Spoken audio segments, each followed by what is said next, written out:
So, I heard they're gonna make another superhero movie.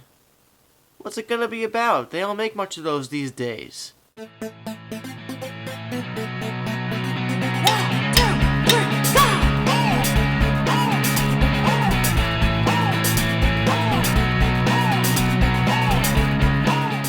Hello everybody, greetings and salutations, welcome to the Movie Hoppers.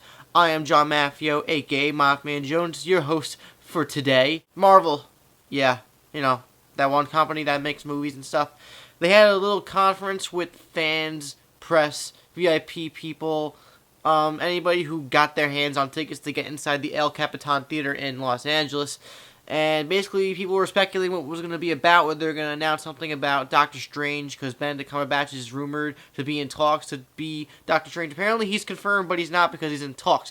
Anyway, Spider-Man was in the rumor mill, but then the actual event started, and Kevin Feige came out and talked about what they were doing, and they played the trailer for Avengers: Age of Ultron, and people got hyped for it, and then after that, they released the entirety of their Phase 3 slate. After I made that DC video, where they announced their entire slate of DC films coming out between now and 2020, I think Marvel Studios executed their slate announcement just a little bit better. Somehow, half these movies, I have no idea what their characters are, what their stories are, what they entail, but I am so super excited.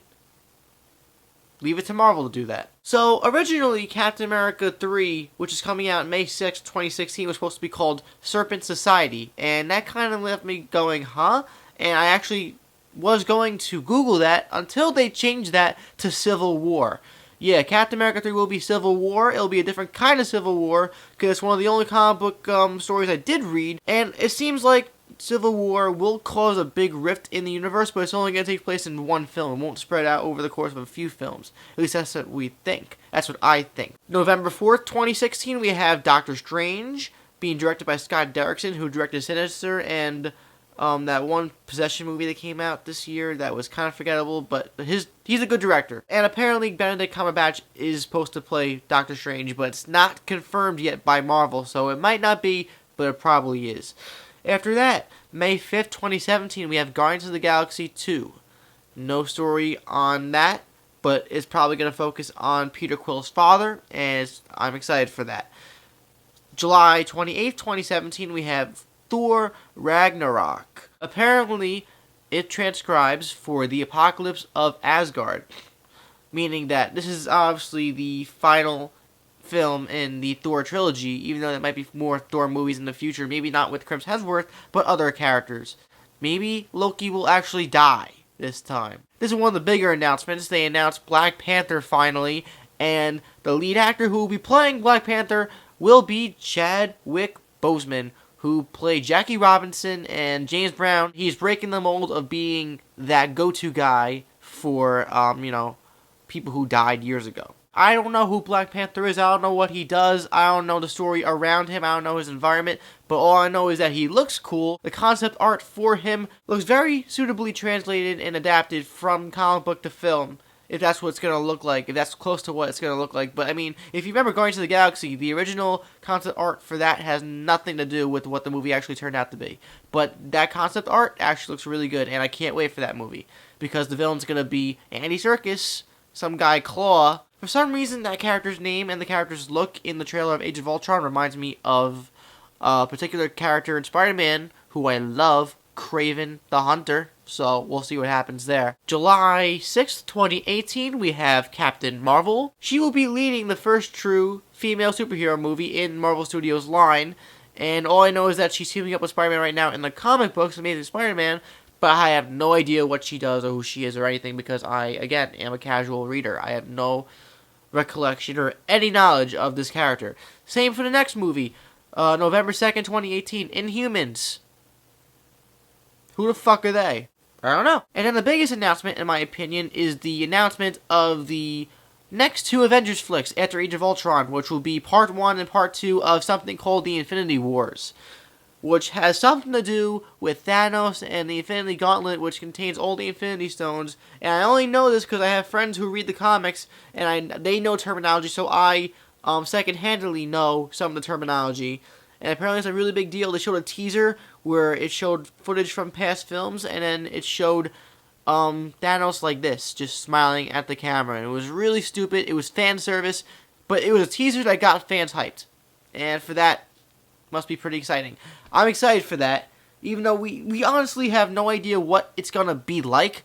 It's so far away. It's 5 years away. All these movies since Iron Man 1 have been leading to the Infinity Wars, and it's going to have all the characters probably from all these movies, given they're all alive and well and so forth, together to be kicking Thanos' ass. This is one of those videos where I wish I had somebody or some people to discuss this topic with, because there's so much to talk about. My primary focus of this video is to talk about the actual Marvel event, not the movies releasing in the slate for Phase 3. If I talked about all the movies, it would be a long video. We all truly don't know what's going to be within these films, who will be within these films, what will be going on, but that is truly all we could do is speculate. Speculate. Pretty sure Marvel does not fuck up with these things, so all these movies will be coming out on their given times. Unlike another studio, which I feel like, now rethinking about it, that if Batman vs. Superman isn't that successful, then a lot of these movies that are announced in DC slate will go under the water. The Marvel event was a very smart decision by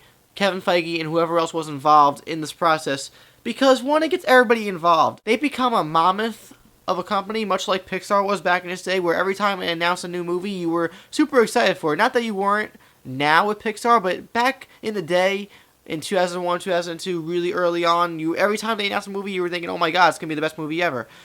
And with these, every time they announce new films, it's like, wow, a new Marvel movie. And the way they build up hype for their fans, the press, people who don't care about comics, people worldwide, it's just genius. They might not know everything going on with their films going through to Infinity Wars, but you could tell from this event that Kevin Feige, the producer of all these films, the president of all these films, knows clearly the direction they're headed, and they have an idea, an outline of what's going on. And some people may not like that. Some people may not like the idea of these films already being outlined story-wise and having directors being thrown in a little cubicle they have to basically work within the confines of what Marvel wants them to do. But this whole idea of this cinematic universe is amazing. And the fact that they started out with a little movie like Iron Man, which was successful out of nowhere, and then they built a universe like this, it's really something special. This is the first time it's been this big and this iconic, and things are happening that have never happened before with film and entertainment medium.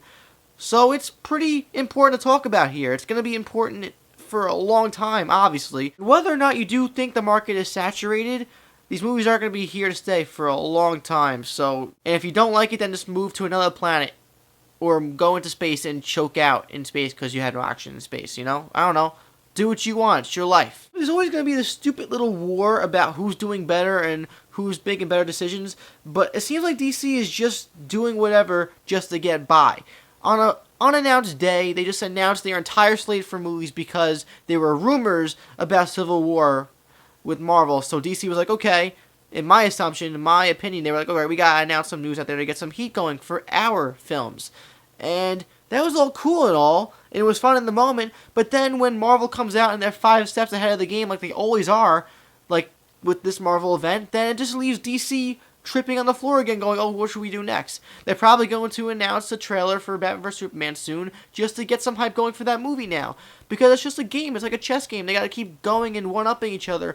But it just seems so apparent here, obviously to me, that Marvel just knows what they're doing. They know they have the upper hand with this. I feel like Marvel has way too much fun with this. I don't see the fun with DC. DC, perhaps the movies will be fun in themselves, but I don't see Warner Bros. As a company having fun with what they're doing. Yes, they're putting all their money and investment into these new films. This is their new giant franchise. But I don't see their commitment. I mean, I see their commitment, but I don't see their commitment to everything around what they're committed to, if you know what I'm saying. Marvel could be the same way on the inside. We don't know. They could be a really greedy company who is just really smart with making these movies. But they are doing a very good job of letting everybody know that they care, that they appreciate how far they've come with these characters, with these movies, thanks to fans and audiences, and they can't... It seems like they are genuinely excited to share the future and to make more movies with new characters and new stories for fans, audiences, and themselves. Within previous historical events that involve Marvel Studios, whenever they announced their slate of films, they stuck to it. They never really added much. They maybe moved dates around like they did with Captain America 3, Ant-Man, directors, therefore, and so forth. But whatever movies they announced, they stuck with. With DC, first of all, we've only had Man of Steel. They announced their slate of films, but we don't know which ones are going to get made. Eric Striffler from Pretty Much It mentioned this in his podcast, and I agree. I mean, now thinking about it, like, how do we know which movies are actually going to come out? What if they don't succeed with these movies? What if they somehow drop the ball somehow? It's way too far down the line to assume that all those movies are going to come out. But Marvel, I actually trust that all those movies that they announced in this slate will be released at the given dates that they announced today. With DC, I feel like they can move around anything at any given time. They didn't announce any Superman sequels or Batman sequels, or even the first Batman movie, which you know is going to be a Batman movie with Ben Affleck coming out. The DC Cinematic Universe could be just as engaging, if not more engaging and cinematic, than Marvel. But it's just too early to tell, and it's too early to tell that Warner Bros. Is going to stay committed to their franchise of Justice League characters. It's way too early to be judgmental with Warner Brothers. But based on what they're doing, based on decisions they're making leading up to Batman vs. Superman and further films, they're not doing a very good job. But Marvel did a great job with this Marvel event. Really superb. But I want to know from you guys, honestly, genuinely, what do you think of the Marvel event that took place yesterday? What's your favorite announcement? What are you most intrigued by? Which character do you want to see most on screen? Black Panther, Doctor Strange, the Inhumans, Captain Marvel? All these characters coming to light. Like, is there anybody that you're most excited for that you know about or didn't know about? Let me know everything about this in the comments down below. Also, if you want to give your opinion on DC Cinematic Universe and what they're doing in the future, you could do that too, because this is an ongoing war that's going to be going on for years and years and years. Might as well keep adding fuel to the fire, you know? If you enjoyed this video, please like it and subscribe to my channel so you'll never miss a video from me ever again. Also, check out Facebook, Twitter, and We Live Film in the info box. I'm John Maffio, aka MaffmanJones, and I just want to say that after today's big Marvel announcement, who cares about Spider-Man joining the MCU? Let him stay with Sony. Spider-Man's got bigger problems anyway right now. See you guys next time.